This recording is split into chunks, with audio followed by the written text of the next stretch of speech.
I have to do one more thing. Mute.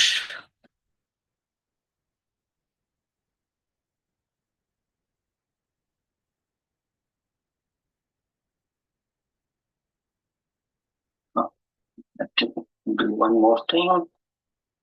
Mute.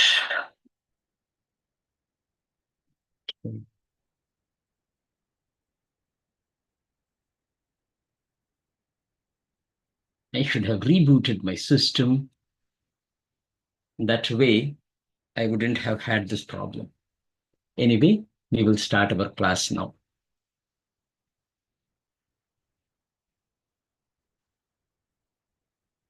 Harihi Om Sadashivasamarambham Shankaracharya Madhyamam Asmadacharya Paryantam Vande Guru Parampara Mukam Karoti Vachalam Pangum Langayate Girim Yat Kripatamaham Vande Paramananda Madhavam. Om.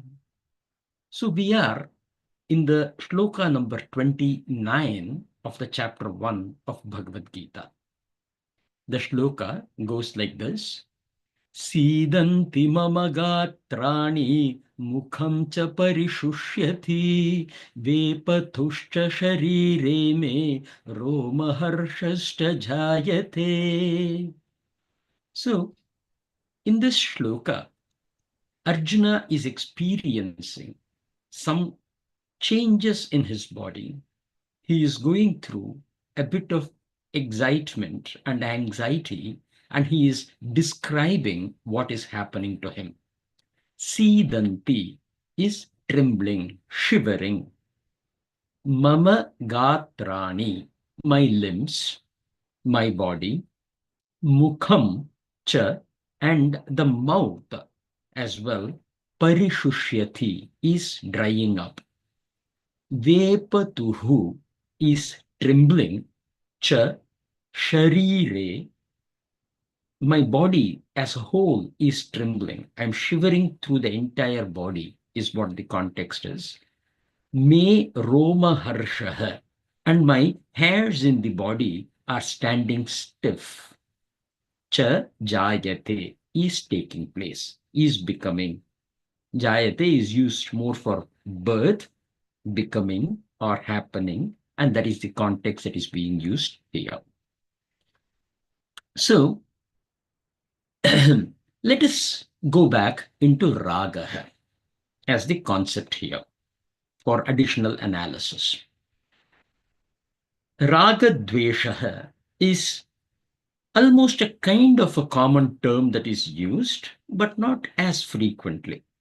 Right. In fact, I think English has replaced a lot and we are using more of attachment. But raga means attachment. Attachment that grows in the heart towards something. Now, dictionary, if you look at it, the term raga also refers to color and dyeing with the same context as in the color getting attached to the fabric. Right? It is the tune getting attached to the song which brings about raga in the Carnatic music world or in the Hindustani music world, etc. Scriptures say raga develops from an association. For example, if there is something, right, there are so many phones in India that are coming up, and if you tell me a name, I would not even know about it. And when I don't know about that name of the phone, if somebody is making a reference to it, there can be no attachment that takes place till I understand what it is. As soon as I get that information, there is an association that has happened between me and that object. It need not be physical, but this attachment happens. Once that attachment happens, this raga can take place. When I don't know that something exists, there can be no attachment. So the scriptures emphasize that it is only when there is an association, the ragaha or the attachment takes place. Once the attachment happens through a sangamam, we fuel the attachment with contemplation. That is the second step that the scriptures tell us. Know that, for example, Prabhakar has spoken about Prabha phone in India. Now, after having come to know of it, and when I think of it, man, this Prabha phone is only 20,000 rupees, which equates to about less than, say, $300. This seems to be a nice price when I compare it to this, and so on and so forth. Now my contemplation in my mind starts. And as that starts, the attachment strengthens. And similarly, the same contemplation, say, for example, man, I think it is not going to be supporting, or if in case something goes wrong, I cannot take it back to India. That becomes an overhead. So it may just be a thing down the drain, the dollars down the drain. Maybe we should just stick with what we have here. Now, these kind of, again, this is again a contemplation. These contemplation can remove that attachment also, means it can bring the detachment into you towards that object as well. So when we are talking of attachment, we are always talking of both attachment and detachment. That is why it goes as a twin word, raga dvesha, typically. Right? So here, the raga is to be first understood, that when you have that association and when you start contemplating on that association, the raga strengthens or get weakened. Now, once you develop this raga, now what happens is we will develop the associated emotions around it. For example, Bhayam, right? If your assessment about yourself is weak in terms of, the object of interest, of controlling or the one who is controlling the object of interest, then it could be Bhayam. Or say, as soon as that attachment happens, I want it. There is a desire to possess it. Now, this desire to possess can be hampered by the circumstances. Under the circumstance, if the power is with the person who is parting, then it is bhayam. If in case I am stronger, then it is krodham. If in case that object of interest gets destroyed or is likely to get destroyed, we get shokham. We get lobham if the object of interest is beyond your reach under the present circumstances. And so it is the bhayam, krodham, shokham, lobham, all these things are basically stemming out of raga. It can be both positive and negative, right? But it is these kind of emotions, which is the basic samsara, happens out of raga. Right? So bhayam, for example, prevents you even from trying, right? Or it could enable you to develop the strength through other associations. Krodham brings about an inability in you, right? It will, as soon as you get angry, you will start shivering and all those things, as you might have seen. You lose control in terms of what your expressions are, be it verbal or physical. Right? Shokham, your capacity to do is lost. Right? And that can be overcome when you develop a devotion. Lobham, it prompts you to take adharmic ways. Right? It enables you to set objectives and engage in tapasya, which is the positive side of it. So they have both positive and negative connotations. And if you analyze, if we can do a lot of, analysis on this as to how the raga develops in us, how it manifests as so many other things in us. Mind tends to think in duality and tries to set things as good or bad. In the path of dharma, we enable you to understand the influence and help strengthen you. It will be you who pursue what you want to pursue, but the path of dharma will enable you strengthen your resolve. Right? So we always think in duality of good versus bad, etc. Make it a practice to ensure that you always consider both good and bad, or you think in terms of how the circumstance can be changed or bettered for a common cause. As we have discussed about dharma before, right? Ekam tyajet kulasyarte, right? It is that principle which should drive you as the path of dharma, and understand both the good and bad, and look at the influences that you can create in reducing the bad and increasing the good. Moving on to the shloka number 30. गाण्डीवं स्त्रंसते हस्तात् तत्त्वच्चैव परिदह्यते न च शक्नोम्यवस्थातुं भ्रमतीव च मे मनः.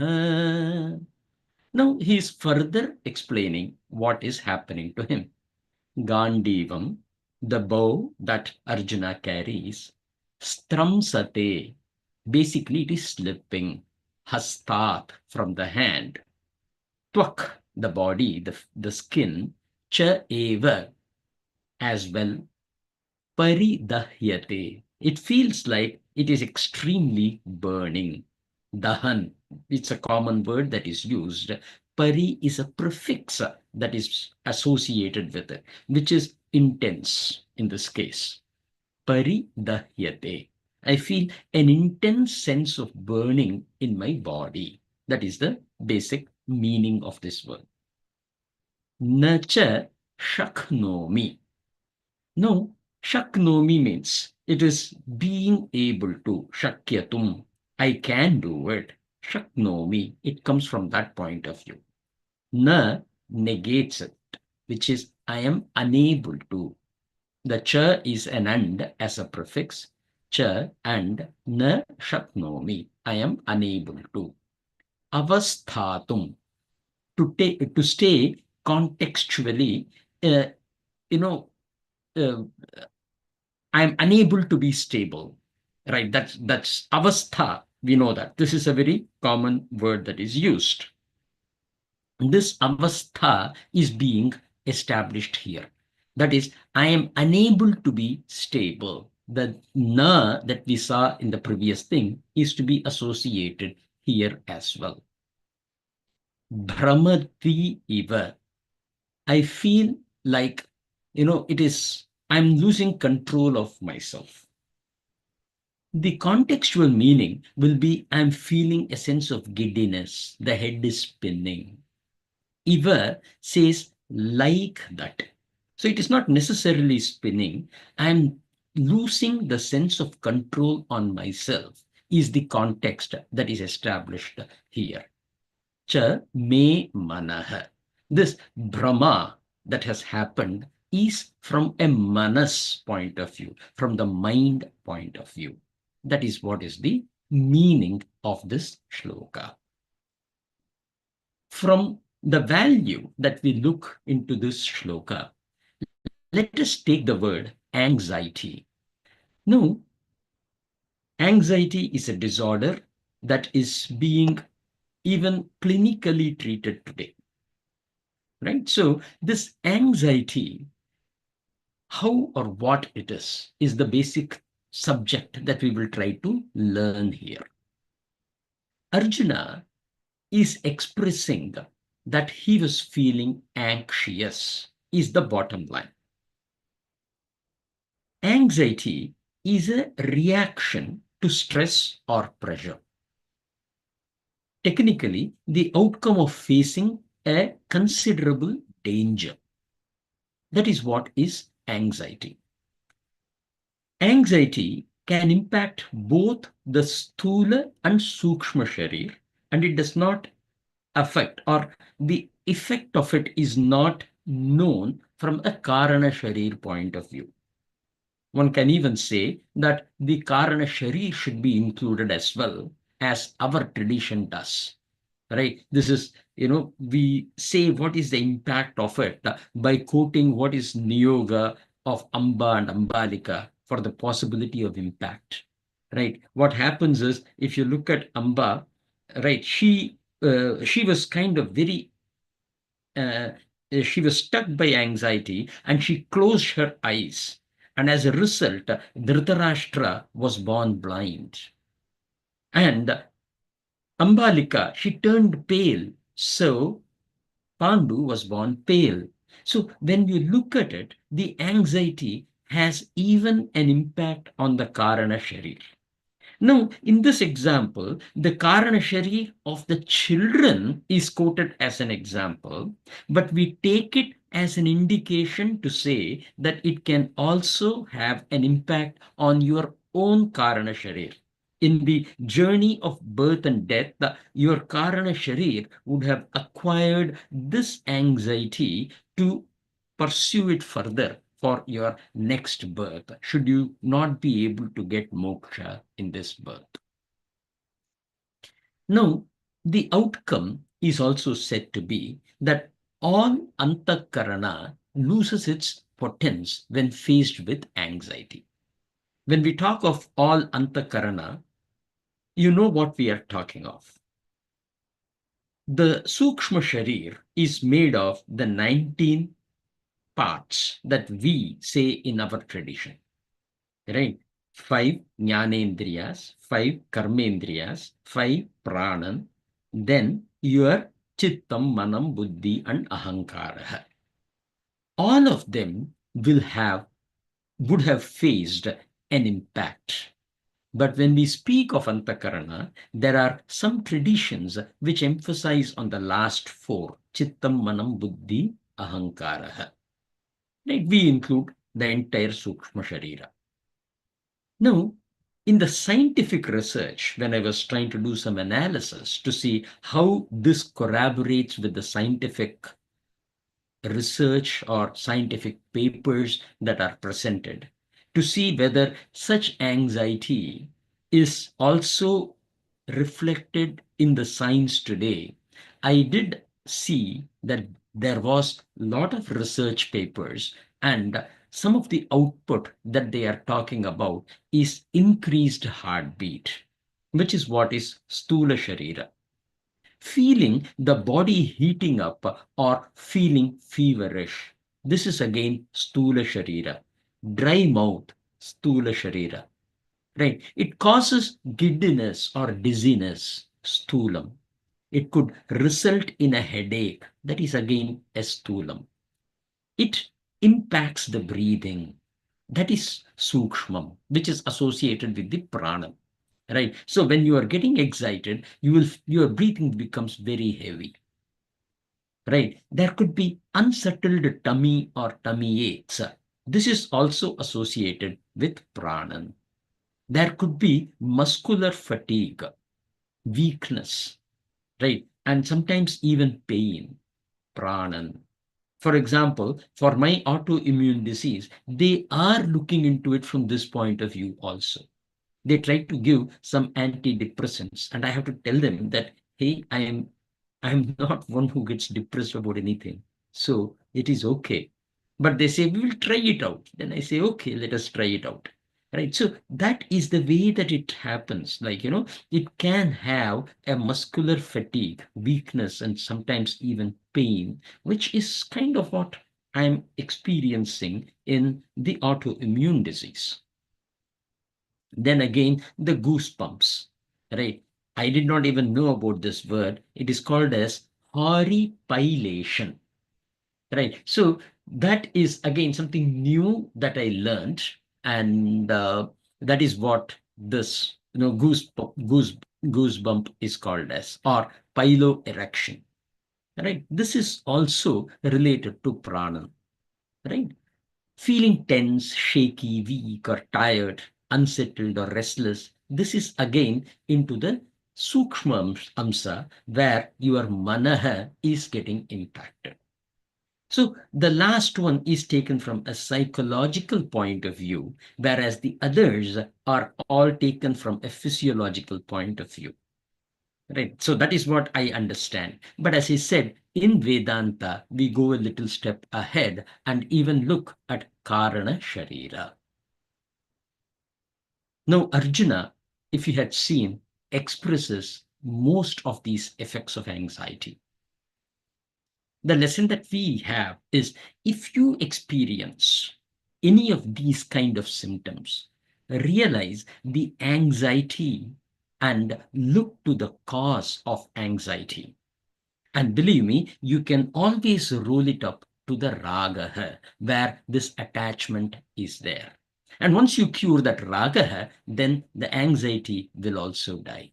And this process of approaching your own life from the example that has been presented in this shloka is called Viveka, applying your intelligence. Going into the 31st shloka. The shloka goes like this. Nimittani cha pashyami viparitani keshava na cha shreyo nupashyami hatva swajanamahave. So now he is starting to speak up.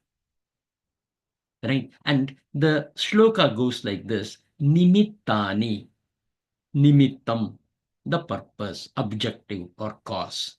Cha is and. Pashyami is I see. Contextually, I do not see any objective or cause. Rather, what I am seeing, it is viparitani. Right? Again, viparitam is a very common word in both the south and the north of India.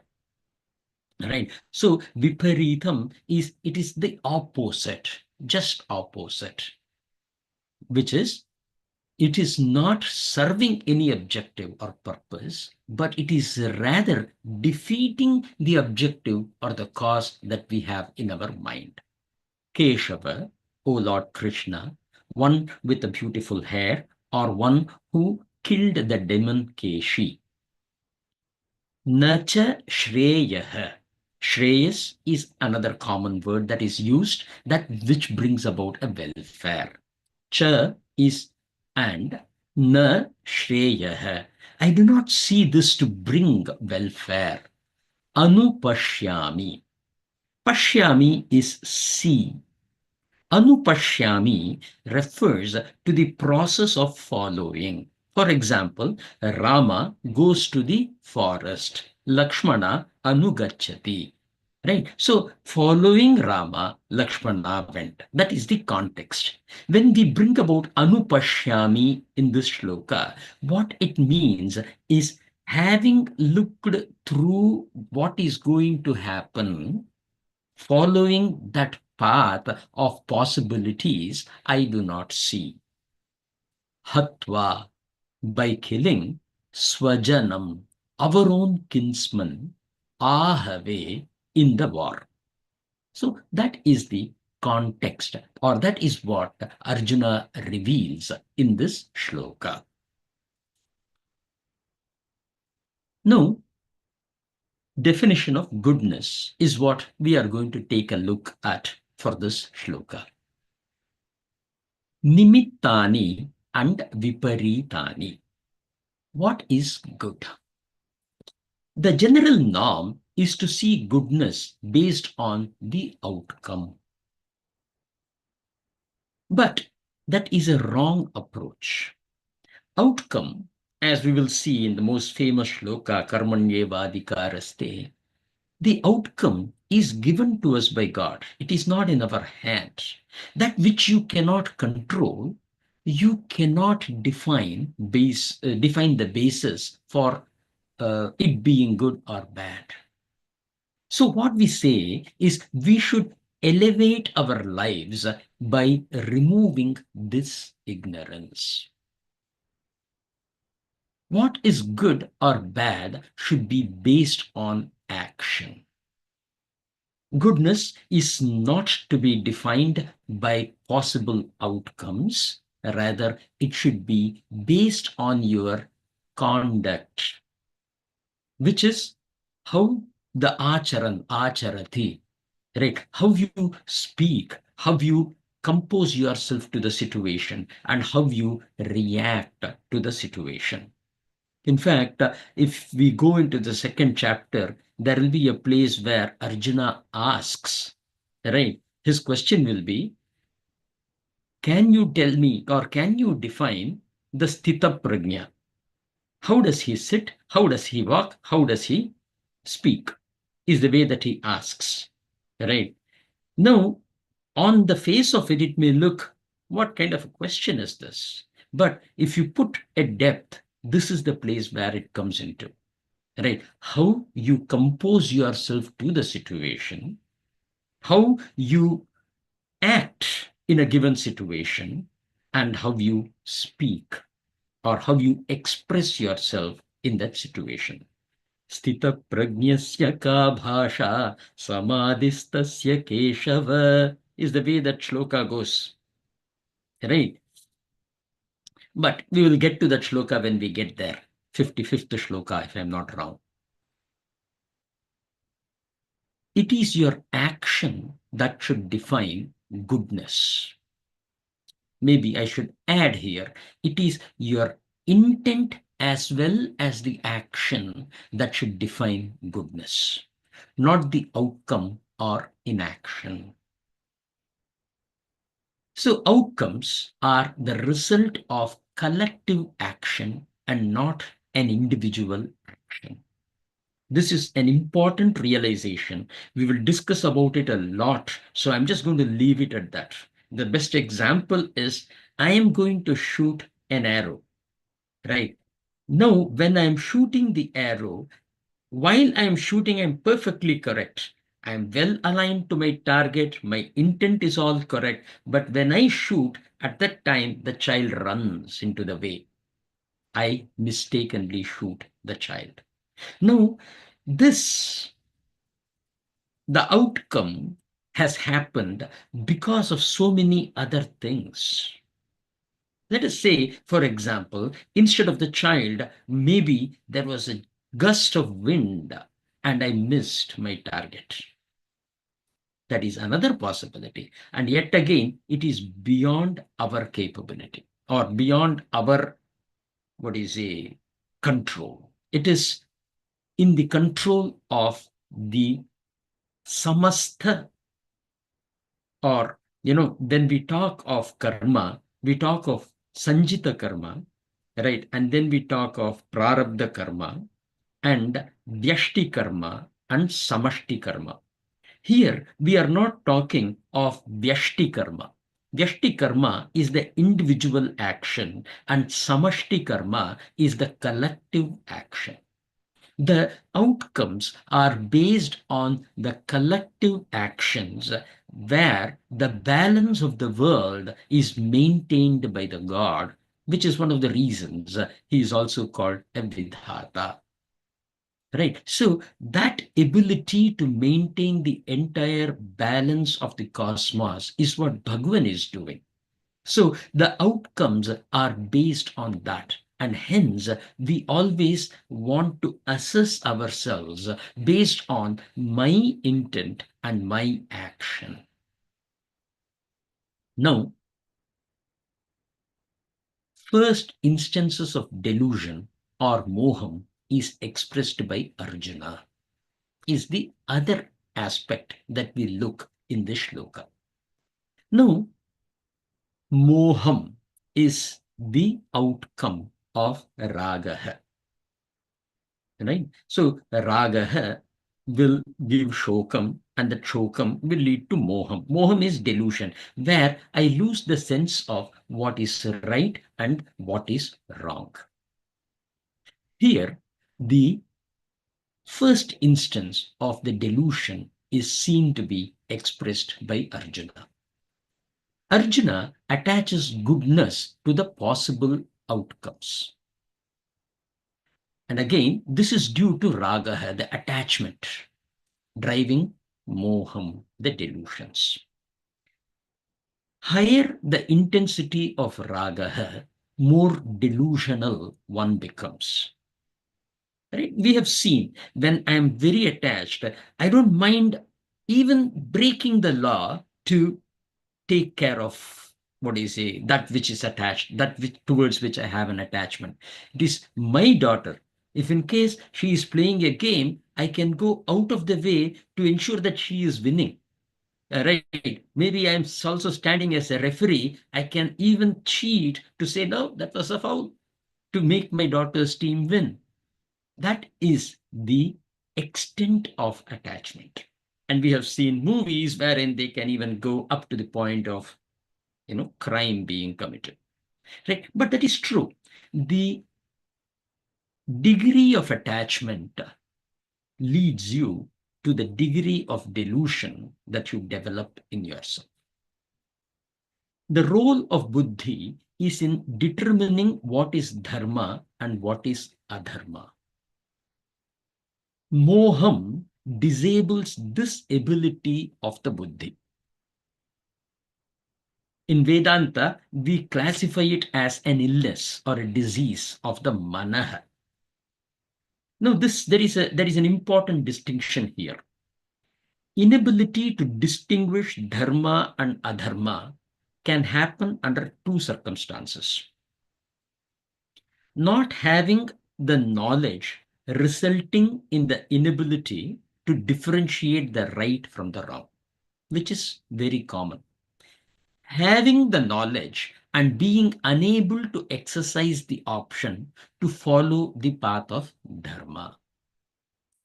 The latter part, one of it, which is, I know what is right or wrong, but I am unable to uphold to that value of right or wrong, is classified as moham. I want to definitely speak to moham disables the ability of the buddhi, versus in Vedanta, it is classified as an illness of the manaha. Right? The buddhi versus manaha. The difference is the buddhi is capable of creating dissected values. It can dissect, it can rationally analyze, it can logically interpret things. But just because my buddhi has interpreted something, and even if my buddhi says, Manaha, you have to ensure you do this, when the time to act comes, the Manaha acts independently. The examples that we have seen in our previous classes are where I am going to take a resolve that my daughter is coming late home. I'm not going to shout at her this time. My wife keeps on telling me, Naresh, don't do it. When she comes, let go. They are grown up. Now don't do it. Right? All these things are said. And I'm telling to myself, I will not, I will not, I will not. And after some times, the door opens and my daughter comes in. The first thing I do is, what, is this the time to come? See, I had all the intelligence that I had applied in my mind to not express this. But what did I do? I slipped and I expressed. So there is a problem where manaha is the actual driver of action. It takes and it depends on the buddhi for rational analysis. But when it comes to a performance, it performs by its own nature. That is why meditation helps cure and bring about a control on the manaha. So that is why the difference is here. Moham disables the ability of the buddhi. Yes, true. But the manaha is the one who is the actor. But context here is about whether Arjuna's was a moham or not. Here, the clarification is, given the kind of education that he has had, he has even been to Indraloka to gain knowledge.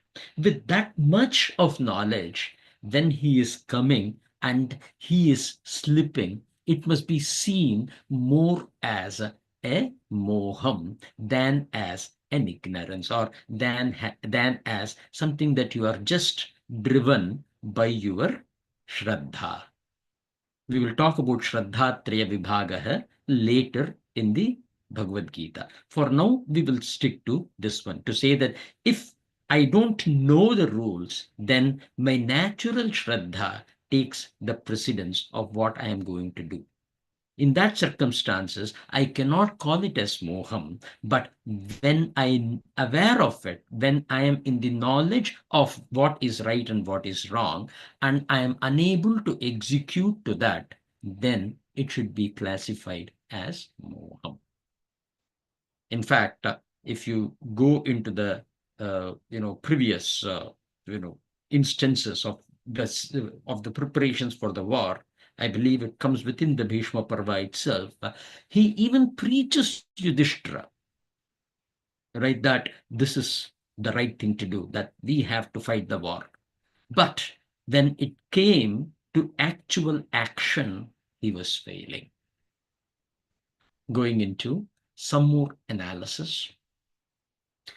In Vedic science, manaha is attributed to heart. Not the physical heart, but the heart which we feel. If you say that, hey, I am so touched by you, my natural tendency is to touch my heart. The one that pumps blood is not the heart that I am touching. Right? Manaha does not have a golakam. Right? Similar to Nadi. Right? So, Nadi, there are some people who are equating it to veins, etc. There are some who equate it to the nervous systems. No. Nadi is again Sukshma Amsham. It does not have a golakam. What is a golakam? For example, I am seeing. To see, I have to have an eye. The seeing is an exercise that can be performed only with an eye. But just because I have an eye, it doesn't mean I can see clearly. That is the difference. Golakam is the place from where the energy or the capability manifests, but the capability in itself is Sukshmam. Right. Similarly, it applies to karmendriyas or pranan or chittam, buddhi, ahankara. Modern science attributes much of the function to the physical brain, particularly when it comes to chittam, buddhi, ahankara, and manas. There are studies that show observations of various parts of the brain to various feelings. But to date, I have not come across a satisfactory explanation as to why people touch their heart when they talk of feeling.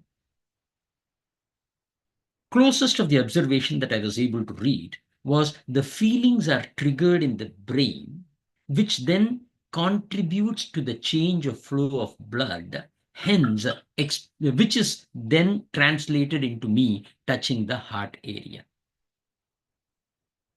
During the discussion, a counter that was given was, a young boy serving the ashram was amazing. That was a beautiful one, actually. The question was, but after an athlete runs in a race, they often hold the knees and breathe, but they don't touch their heart. But when accepting the medals, they touch their heart. We need to take this into consideration, was one of the things that the young boy was telling. It was appealing. We were all sitting there, and you are talking in terms of a small boy coming up with this kind of an observation. It never appealed, though we did not agree per se, our mind was not in full agreement. The rational argument was presented by a rather young boy. That tells that, intelligence is far beyond any capabilities or any reading of the scriptures or anything of that sort. But the point that I'm trying to make here is heart and mind are two different things. While even the brain, it acts as a golakam. The buddhi is sometimes even beyond it. Maybe it uses, I don't know what it happens, whether it just takes it from the Atma, which is the Chaitanya Amsam, and then exhibits or what, I don't know. But the fact is, at least for buddhi, I'm able to accept the brain as the driver. But when it comes to chittam and manaha, I cannot attribute the brain to be the, what do you say, golakam behind it. It's, as the scriptures say, they do not have a golakam. They manifest in you in subtle form. But this is just an additional information. In tradition, we attribute Sat, the truth, to the Vedic knowledge. And if our knowledge is wrong, based on scientific proof, we will explore the possible areas in which we have misunderstood Veda and not say that Veda is wrong here. Right? So that is our tradition, and that is the way that we have been raised. So that is the way that I will be approaching. I'm not saying that is the right way to approach, but I'm trying to make it a point that in all my explanation, this would be the basis to say that I will not question the accuracy and authenticity of Veda, but rather I will question my own understanding or the teaching that I have gone through to re-examine and figure out what is the way that the right interpretation could be. An important knowledge for us to realize. The status of a karta is attributed primarily to the manaha, which is what I spoke earlier. The karmendriyas execute. The jnanendriyas feed data. The pranan enables the two. Chittam and buddhi feeds the manaha. The ahankara works with the buddhi to claim the action as done by it. The aham bhava is the trickery that I run on myself in determining which aspects of action performed I own up to. Okay, so I might have done this thing, but if somebody, a boss comes and asks me, hey, what did you do? Then I say, this is not done by me. This was done by Jyoti. Go ask her. Right. So the thing is, as soon as there, if there is a credit that the boss is coming and giving, I will say, you know what? This was done by me. I had suggested this idea as well. Right. So I try to own up. This is done by the aham bhava, right? By being acting smart. The ahankara knows that I is to be attributed to which action and not to which action. And in this process, what helps is the buddhi and not the manaha. It is not your emotion that drives this owning up. Rather, it is the intelligence, or it is the analytical capabilities, the logical capabilities, which logically analyzes and makes you own up things. A very important value. We will have lots of discussions based on this assumption. So I would say that register this strongly in your mind. We will discuss in depth about it in chapter 18, Shloka number 14. Here, the aspect called as karma is differentiated and shown by Bhagavan. The shloka goes like this: Adhishthanam tatha karta karanam cha prithagvidham vividhascha prithak cheshtha daivam chaivatra panchamam. The idea is the term, what is it? Here, what he is saying is there are so many things that are involved in an action that is being performed. If a karma has been performed, there is adhishthanam, there is karta, there is karanam, right? Karanam, again, it is of different forms. Vividascha prutak cheshtaha, right? Cheshtha refers to pranan in this case. Daivam chaiva, Daivam cha eva atra panchamam. And he introduces the God as the fifth element in a karma, right? And he questions the vivekam of me coming and saying, I did it, I did it. When for something to be done, so many elements are coming together. Think in terms of your rational intelligence of I having done it. But we will discuss about this in the 18th chapter. The term karta should be seen with chaitanyam. Hence, is seen as the being, the jivan. For here, until we reach a more comprehensive understanding, let us keep manaha as the karta, right? But if somebody is going to challenge me to say, can you prove it to be, then I will have to say, actually, it is only an introduction. We have a lot more of depth to be studied when we go further down in this in the next chapter itself, as soon as the Upadesha starts. Shastra classifies actions performed into two. Kama Rupam, which is driven solely by emotions, and Nishchaya Rupam, driven in principle by the decisions of the logical brain. But remember, Manaha acts individually on its own accord. But at times it takes the Nishchaya Rupam of the Buddhi, and at times it takes the Kama Rupam. Purity or excellence in action is attributed to the action which is driven by the Buddhi. And a well-trained Manaha, right, will ensure that it is taking the ashrayam of the Buddhi after ensuring that the Buddhi has learned the dharma and has embraced the dharma as the way of life.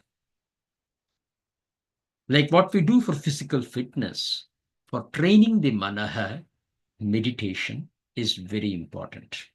This will remove the vikshepam, which is the shakiness, which is jumping from one to the other. That kind of aspect of manaha can be reduced or even eliminated. Pranayama, this will enable a good synchronization between karmendriyas and manaha.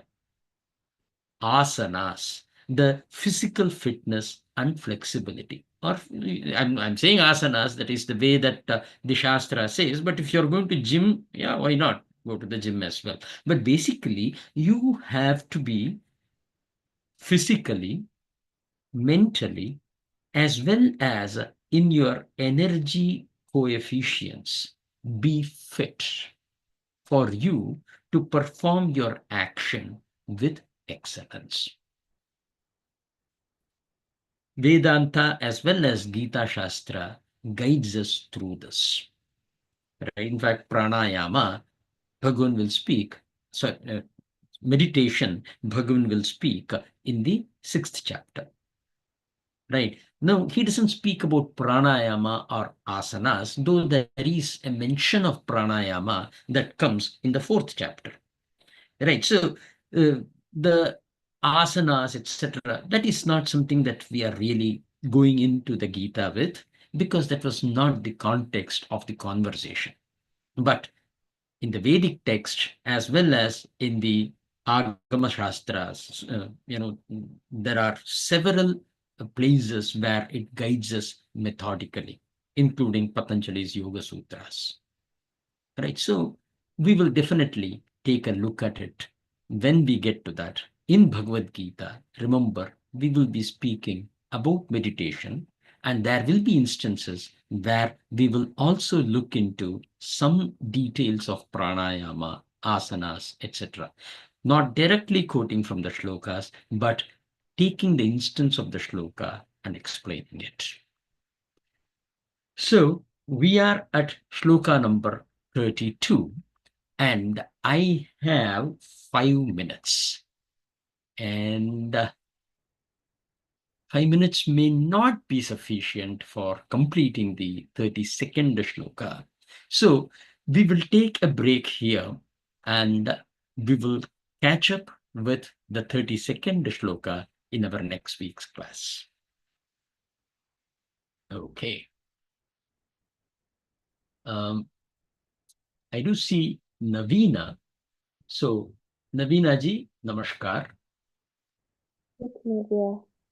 Hello. Yeah. So, yeah, you are welcome to introduce yourself, or if you would prefer to be silent, no problem. You can get used to introduce to us, and then we can always get back. Traditionally, what we have been doing is after the class is over, if there are specific questions, we try to address them immediately. And if there are deeper questions, you can always reach us or reach me on the chat and or on WhatsApp for quicker response. And I generally make it a point to respond back as soon as I can. Shankar, you know who I am, right? Oh, man, Navi. It's Navya. Okay, I didn't realize it is Navya. Okay. Hello, beta. How are you? Good. How are you? Doing good. Well, good to have you here. And thank Yeah. you very much. You were talking as if you didn't know me, so I was like, Shankar. Go for it, beta. Oh no, yeah, never mind. Okay, cool. Well, then we will go ahead with Shubha. Shubha ji, namaskar. Namaskar. Nash ji, I wanted to check if mana is nothing but our Atma. Could it be? Because there are many places that they show like as if Atma is, same place as heart, like, Atma. So mana also they indicate there. No, Manaha is not the same as the Atma. Atma, okay. Atma refers to the soul or the subject. Okay, so the best way to understand this is for anything that you can attribute the term my, you have landed into the space of the object. Okay, a pen is there. I'm not the pen, right? So if it is my pen and I am not the pen, when I extend it, if it is my manaha, if it is my mind, then I am not the mind. This differentiates between I versus the subject versus the object. That which is the subject is Atma, and that which is an object, it can be anything, is not the Atma. It is Anatma. We will do a lot of this as soon as we get into the Upadesh. In fact, Bhagavan starts it with Atma and Atma Viveka. So there is a lot to learn about Atma and Anatma.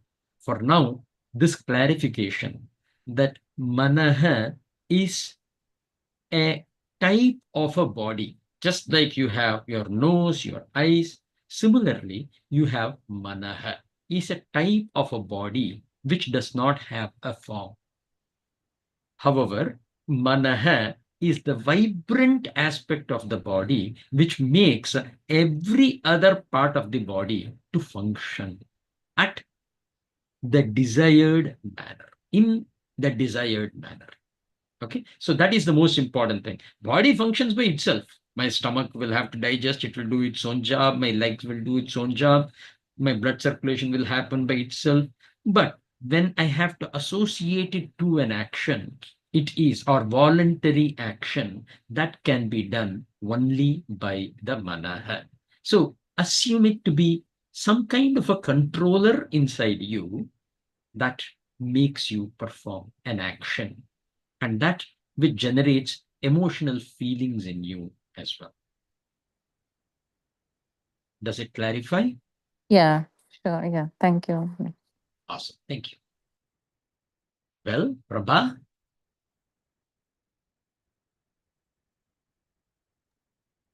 Thank you, Naresh. No questions. You, sir?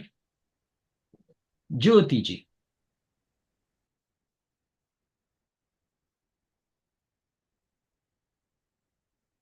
Someone is searching for the mute button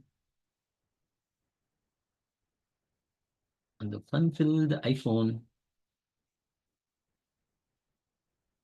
No problem. We will move on to Ravi Bhaiya. No question, Uncle. Thank you. Okay. Well, then, Jyoti ji, I believe if you have any questions, you can always get back to me and we can connect outside of the class. And for now, we will close with the Shanti part.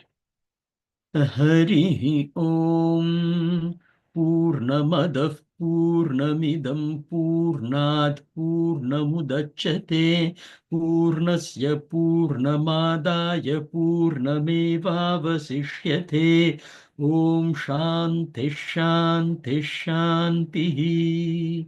Hari Om Tat Sat. Good night, everyone. Good night, Uncle. Good night, everyone. Thank you, Nashi. Good night. Thank you. Good night, all. Ravi Beta. Good night. Thank you. Good night, Nash. Good night.